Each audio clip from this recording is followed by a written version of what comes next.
सरस्वती नमस्तुभ्यं वरदे कामरूपिणी विद्यारम्भं करिष्यामि सिद्धिर्भवतु मे सदा।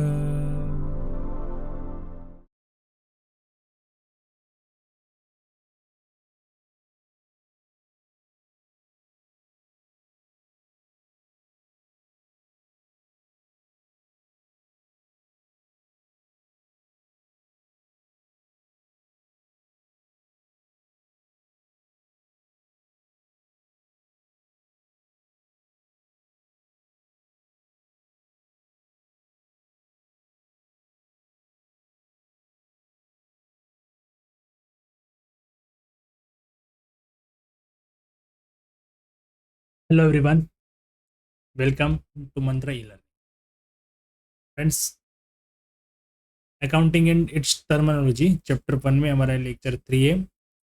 आज हम देखने वाले हैं accounting as a language of business. Accounting को बिजनेस के लैंग्वेज की तरह से कैसे यूज करते हैं, मतलब किस तरीके से ये कहा जाता है कि accounting as a language of business. Is accounting का साइंस और एन आर्ट। अकाउंटिंग एक साइंस और आर्ट है, उसके बारे में जानेंगे। और क्वालिटेटिव कैरेक्टरिस्टिक ऑफ अकाउंटिंग वो हम समझेंगे आज। ठीक है, तो ध्यान से देखना है आपको और समझना है। देखो, अकाउंटिंग का मीनिंग ये नहीं है कि भाई डेबिट क्रेडिट आ गया, हमको लेजर बनाने आ गए, क्वेश्चन सोल्व करने का आ गया, ये नहीं है। आप कॉमर्स के स्टूडेंट हो, आपको अकाउंटिंग के बारे में जितना भी डिटेल में नॉलेज है उतना आपको आगे जाके सब जगह पे काम आने वाला है। ठीक है, तो आपको ये ध्यान से पढ़ना है और ध्यान से समझना है। ओके, चलिए तो सबसे पहले शुरू करते हैं। पहला टॉपिक जो है हमारा आज का वो है accounting as a language of business. Accounting is known as a language of business. क्यों? तो ऐसा कहा गया है कि भाई through accounting information of business transaction is provided. अब हम जो बिजनेस कर रहे हैं, या तो कोई बिजनेसमैन जो है, जो ओनर, बिजनेस ओनर है, वो बिजनेस कर रहा है, उसका प्रूफ क्या है? उसका प्रूफ है उसके ट्रांजेक्शन। बिजनेस चालू कर दिया, बड़ी बड़ी ब्रांड बना दी, बड़ा शोरूम बना दिया, पर कोई ट्रांजेक्शन ही नहीं हो रहा है, तो क्या वो बिजनेस बिजनेस कहलाता है? नहीं। तो बिजनेस का जो मेन प्रूफ जिसको हम बोल सके, या फिर ऐसा कह सके कि भाई ये बिजनेस, कहाँ मैं ये बिजनेस कर रहा हूँ, या मेरा बिजनेस है, मैं ये काम कर रहा हूँ, तो वो कैसे हम उसको प्रूव कर सकते हैं? By the transaction. और जो ट्रांजेक्शन बिजनेस के होते हैं वही ट्रांजेक्शन हम अकाउंटिंग के काम के अंदर रिकॉर्ड करते हैं। और रिकॉर्ड करके जो हमारे पास डेटा आता है, वही डेटा हम किसी को भी प्रेजेंट करें, तो ऐसा कहा गया है इसके लिए कि भाई अकाउंटिंग जो है वो as a language of business. उसमें बिल बनाने पड़ते हैं, वाउचर बनाने पड़ते हैं, वहाँ पे सब जगह के बिजनेस का नाम जाता है, बिजनेस के नाम से profit and loss statement, balance sheet बनती है। तो वो जो है वो एक बिजनेस की लैंग्वेज कही गई है, इसलिए कहते हैं कि भाई अकाउंटिंग जो है वो ए लैंग्वेज ऑफ बिजनेस। ठीक है, through language either by writing or speaking or analyzing or interpreting any content is described or explained by one person to other. This function is performed by accounting by providing information of business activities or result to the related parties. हम जितने भी लोगों के साथ business करना चाहते हैं, हमारे बिजनेस से जितने भी लोग जुड़ना चाहते हैं, वो सब लोगों के लिए जो अकाउंटिंग का डेटा है, जो डिटेल है, उसी के हिसाब से हम वो हमारे साथ बात करते हैं।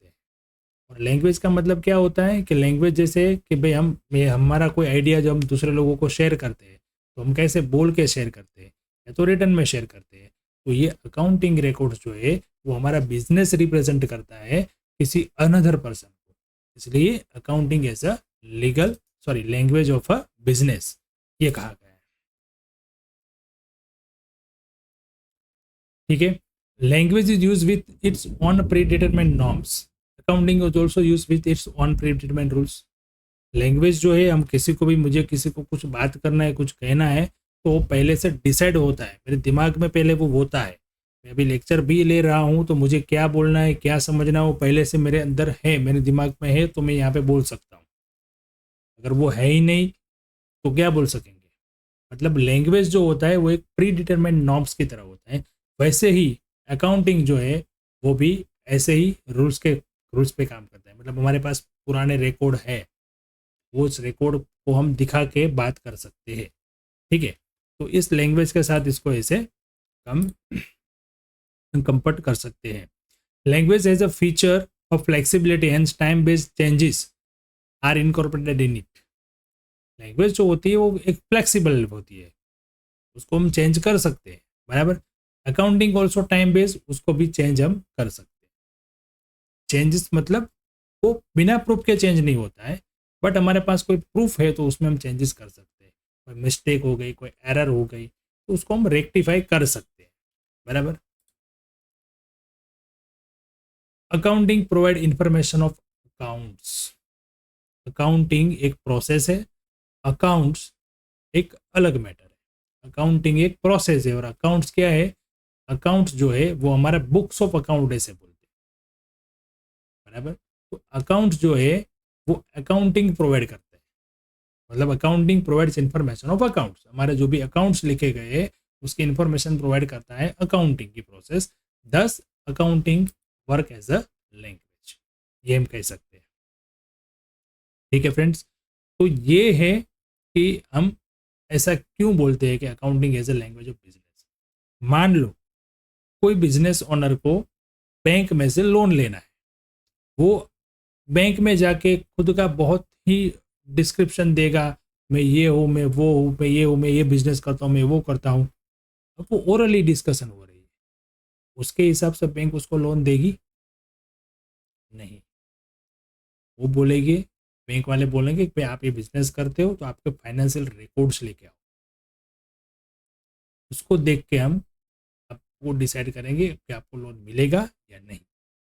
उसकी जगह पे वो उसको जाना भी नहीं है, बट उसने अपना रिकॉर्डिंग मतलब जो भी ट्रांजेक्शन की है उसका रिकॉर्ड स्टेटमेंट जो दिया उनको, कितना टर्नओवर किया, मतलब सेल्स कितना किया, परचेस कितना किया, क्या एक्सपेंस किए, क्या खर्चे, कितने लोग वहाँ पे काम कर रहे हैं, वो सारा जो भी फाइनेंशियल स्टेटमेंट है वो दिया किसी उसके पर्सन को, एम्प्लॉय को, और वो बैंक में भेजा, लोन देगा।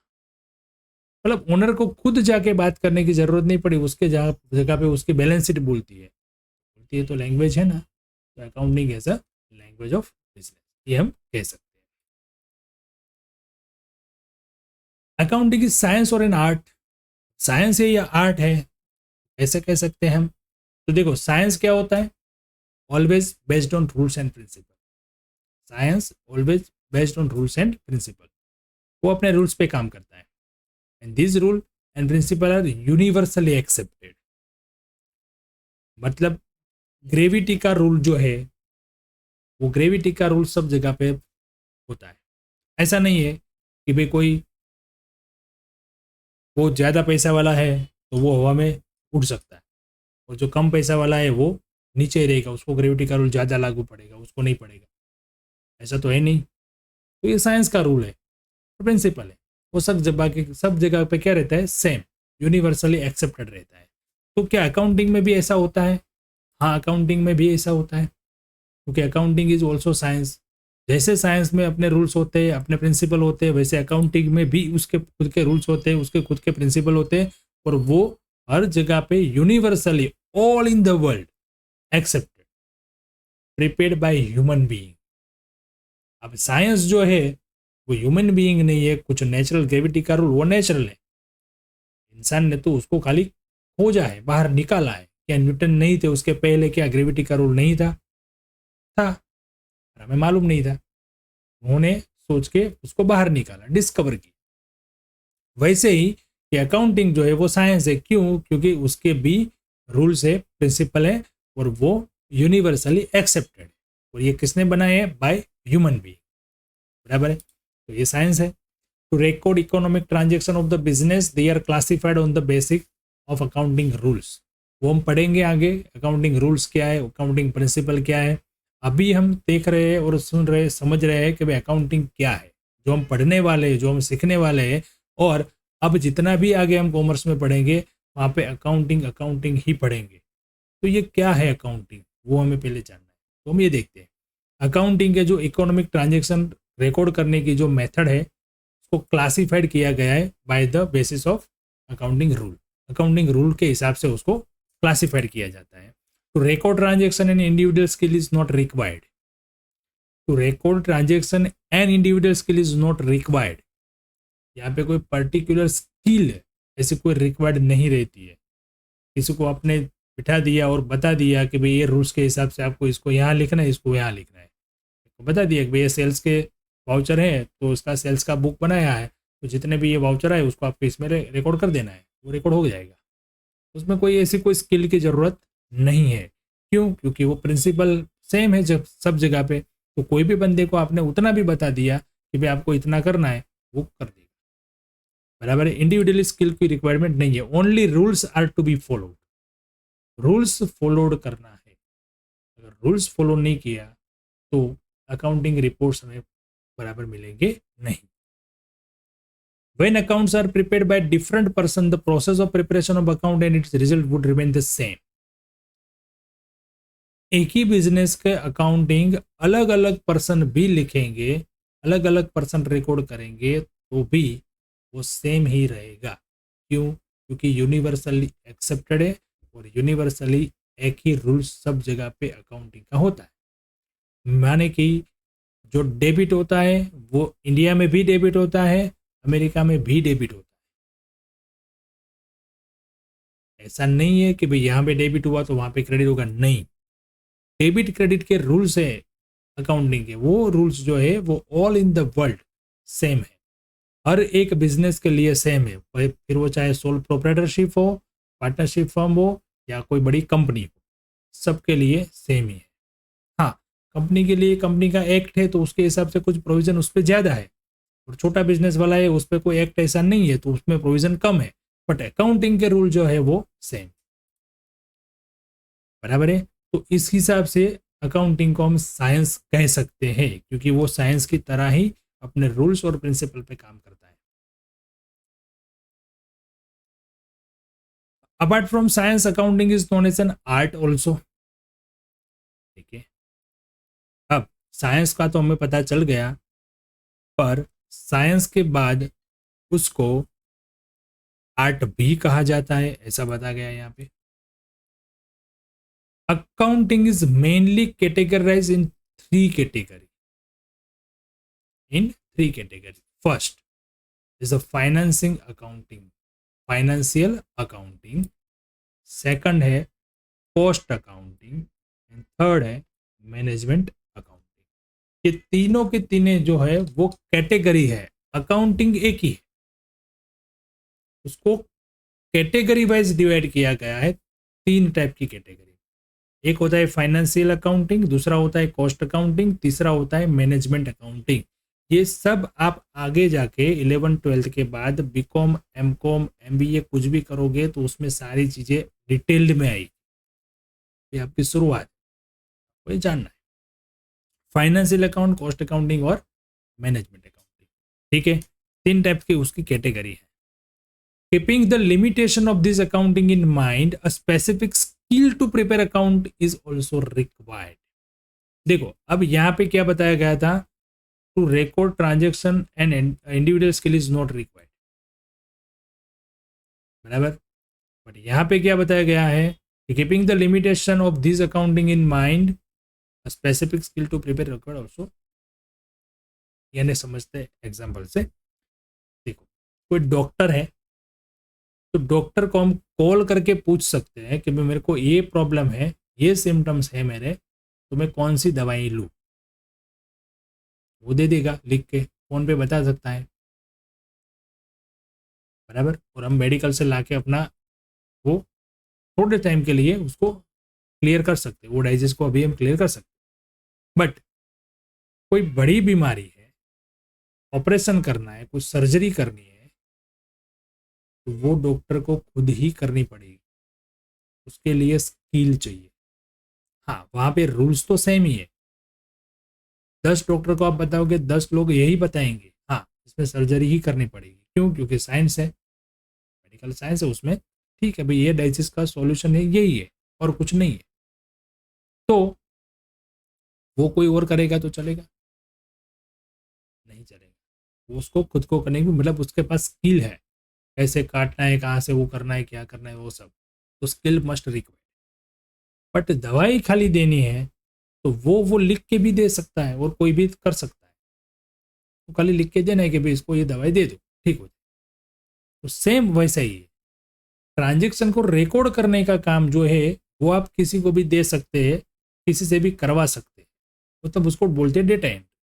वो किसी पर्सन को आप एक बार बता दोगे, समझा दोगे, तो उसको कोई एडिशनल स्किल की रिक्वायरमेंट नहीं है, वो कर लेगा। बट अब ये जो अकाउंट प्रिपेयर करने का काम है, अकाउंटिंग जो डेटा हमारे पास आ गया उसको फिर प्रेजेंट करने की जब बात आएगी, जब फाइनेंशियल स्टेटमेंट बनाने पड़ेंगे, गवर्नमेंट के सामने प्रेजेंट करना है या कोई थर्ड पार्टी के सामने प्रेजेंट करना है, तो वहां पे स्किल मस्ट रिक्वायर्ड। ठीक है, उस स्किल की जरूरत पड़ती है, मतलब सेल्स को सेल्स की जगह पे ही लिखा है या फिर गड़बड़ कर दी है, वो सारी चीजें देखनी पड़ती है, तो यहाँ पे इस हिसाब से skill must required. The presentation of anything in a different manner without changing its nature and meaning is known as an art। मतलब ये प्रेजेंट कैसे करना है डेटा, वो एक आर्ट है। आर्ट है का मतलब ऐसा नहीं कि भाई हमको कोई ग्राफिक वाली, कोई पिक्चर पिक्चर वाली बैलेंस शीट बनानी है, नहीं, उसमें जो फिगर्स होते हैं वो उसी तरह रहता है, बट उसको अच्छी तरह से, सही ढंग से, जो सामने वाला भी इजिली समझ सके उस तरीके से प्रेजेंट करने को बोलते हैं एक आर्ट। तो अकाउंटिंग वो साइंस भी है और आर्ट भी है। ठीक है,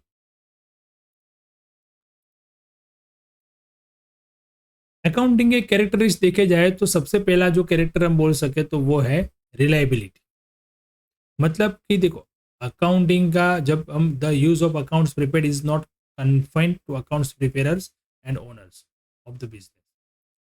The information presented in the accounts is used by different parties. Parties such as creditor, government, lender, institute are included. Accounting जो हम प्रिपेयर करते हैं, जो डेटा हमारे पास आता है, उस पर हम जो भी रिपोर्ट तैयार करते हैं, जो भी रिकॉर्डिंग करते हैं, वो खाली बिजनेस ओनर के काम का नहीं है, वो बिजनेस ओनर के अलावा दूसरे लोग भी है, जैसे क्रेडिटर्स हो गया, गवर्नमेंट हो गए, लेंडर इंस्टीट्यूट जहाँ से हमने लोन लिया है, जिस पार्टी से हमने ट्रांजेक्शन किया है, वो सब लोग अकाउंटिंग पे रिलाई करते हैं। तो उसके कैरेक्टर जानना हमारे लिए ज़रूरी है। सबसे पहले रिलायबिलिटी। रिलायबिलिटी क्या है? The first quality features of accounting is reliability. The user of information believe that prepaid information represent real picture. Reliability का मतलब ये होता है कि ये विश्वसनीय होना चाहिए, ऑथेंटिकेट होना चाहिए। The task information paper is to sustain the trust of user.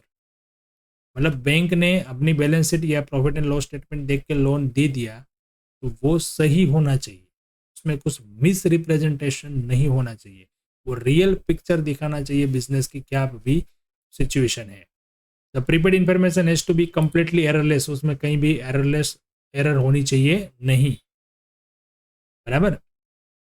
There should not be inclusion of opinion of an accountant और एनी अदर पार्टी,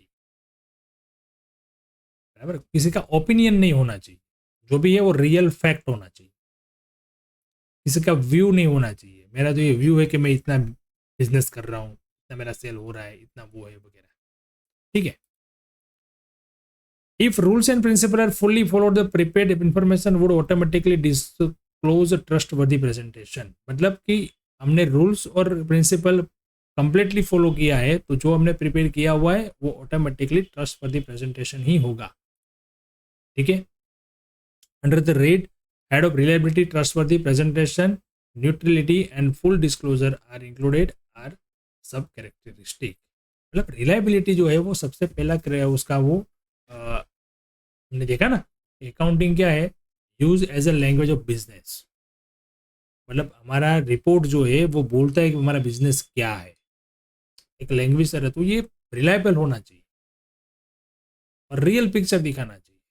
ऐसा नहीं कि भाई कुछ भी लिख दिया, कुछ भी कर दिया, फिर किसी ने बोला कि ये तो गलत है तो उसको काट के फिर दूसरा लिख दिया, ऐसा नहीं, एररलेस होना चाहिए और ट्रस्टवर्दी होना चाहिए। रिलेवेंस सेकंड कैरेक्टरिस्टिक है रिलेवेंस। रिलेवेंस का मतलब है relevant information is that information which meets the needs of user and is consent enough to meet the needs of user of information. मतलब जो भी कोई पर्सन इन पे यूज करता है तो उसकी इंफॉर्मेशन जो होती है रिलेवेंट होनी चाहिए, बराबर। उसको जो भी काम है उसमें से उसको उसकी डिटेल मिलनी चाहिए, वैसा रिलेवेंट होना चाहिए। Relevance is that kind of characteristic which asks user to take decision based on this information. जैसे कि हमें बैंक को हमारा रिपोर्ट्स प्रेजेंट किया, फाइनेंशियल रिपोर्ट्स हमने दी है, तो बैंक वो रिपोर्ट्स देख के उसको पता चलना चाहिए, समझ में आना चाहिए कि भाई इनका बिजनेस क्या है। वो जो बोल के गए कि भाई मैं तो ये प्रोडक्ट बनाता हूँ, पर हमारी बैलेंस शीट में तो कहीं वो मतलब दिखता ही नहीं है। मैं ये मटेरियल बाय कर रहा हूँ, मैं मटेरियल को रॉ मटेरियल है मेरा, ये फिनिश प्रोडक्ट है, ये सब हमने बोला है, पर फाइनेंशियल रिपोर्ट में ये नहीं दिखता है। ऐसा नहीं होना चाहिए। जो हम बोलते हैं जो बिजनेस है वही सारा रिलेवेंट डिटेल होना चाहिए, और वो उस पर देख के डिसीजन लेने चाहिए। डिसीजन लेने में उसको ईजी होना चाहिए। जैसे the information prepare for presented by the accountant has to be such kind of the basis of which investor can decide. Investor decide कर सके whether is past decision were appropriate or not, whether is present decision are appropriate or not, whether his future decision will be appropriate or not. ऐसा कह सकते हैं कि भाई हमारे accountant ने जो भी रिकॉर्ड तैयार किए हैं, जो भी दिया है, उसमें हमें पास्ट प्रेजेंट फ्यूचर तीनों चीज दिखनी चाहिए। आपको पता है अब जब हम लोन के लिए अप्लाई करते हैं ना, तो बैंक वाले जो है वो हमारे 3 साल के रिपोर्ट्स मंगाते हैं। 3 साल के क्यों? तो 3 साल के इसलिए क्योंकि वो देखते हैं एट प्रेजेंट, यानी कि हाल में उनका बिजनेस क्या है, किस लेवल पे है, पास्ट ईयर में कितना था, उसके पहले ईयर में कितना था, उसके पहले ईयर में कितना था।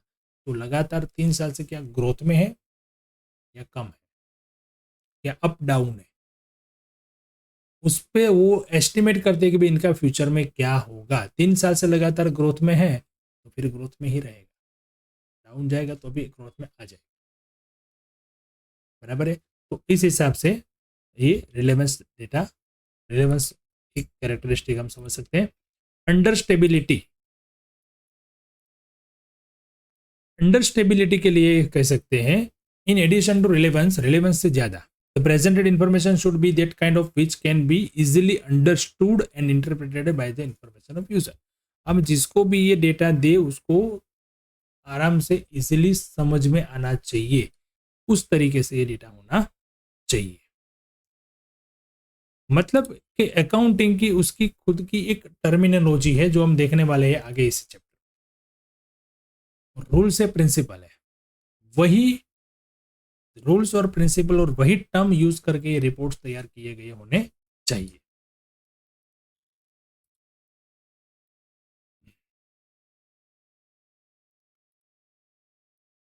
कंपेरेबिलिटी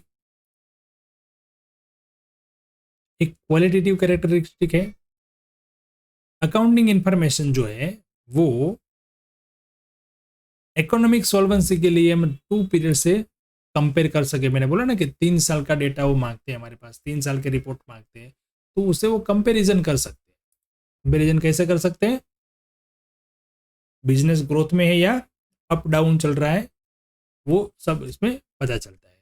वो हमारे income statement, balance sheet, cash flow statement, ये सभी जो रिपोर्ट होते हैं उस पर डिपेंड रहते हैं और उसी के ऊपर से वो डिसीजन ले सकते हैं। ठीक है, ऐसा कह सकते हैं हम। देखो, ब्रीफ में कहना हो तो ऐसा कह सकते हैं कि fully correct and useful information क्या होनी चाहिए? Fully correct and useful information किस तरीके से? तो सबसे पहला रिलायबिलिटी होनी चाहिए, रिलेवेंस भी होना चाहिए, अंडरस्टेबिलिटी भी होना चाहिए और कंपेरेबिलिटी भी होना चाहिए। तो ये 4 जो है वो अकाउंटिंग के मेन कैरेक्टरिस्टिक है। Fully correct and useful information, information मतलब अकाउंटिंग इंफॉर्मेशन, बिजनेस के ट्रांजेक्शन की इंफॉर्मेशन वो किस तरह से होनी चाहिए? हमारे पास रिलायबिलिटी होनी चाहिए, मतलब विश्वसनीय होनी चाहिए, रिलेवेंस होनी चाहिए, अंडरस्टेबिलिटी वो आसान से समझ में आए वैसी, कंपेरेबिलिटी भी होनी चाहिए। ठीक है, चलिए, तो आज के लेक्चर में जो भी हमने पढ़ा अकाउंटिंग आर्ट एंड साइंस है, लैंग्वेज है बिजनेस की, और उसके कैरेक्टरिस्टिक जो भी पढ़े। ठीक है, आप इसके नोट्स बना लेना और उसका आप ध्यान से एक बार रिवीजन भी कर लेना। आगे हम उसके अभी नए लेक्चर में, आने वाले लेक्चर में हम उसको टर्मिनोलॉजी पर जाएंगे और अकाउंट्स में क्या क्या टर्म्स यूज होते हैं उसको देखेंगे। ठीक है, चलिए मिलते हैं नेक्स्ट लेक्चर में। Thank you and have a good day.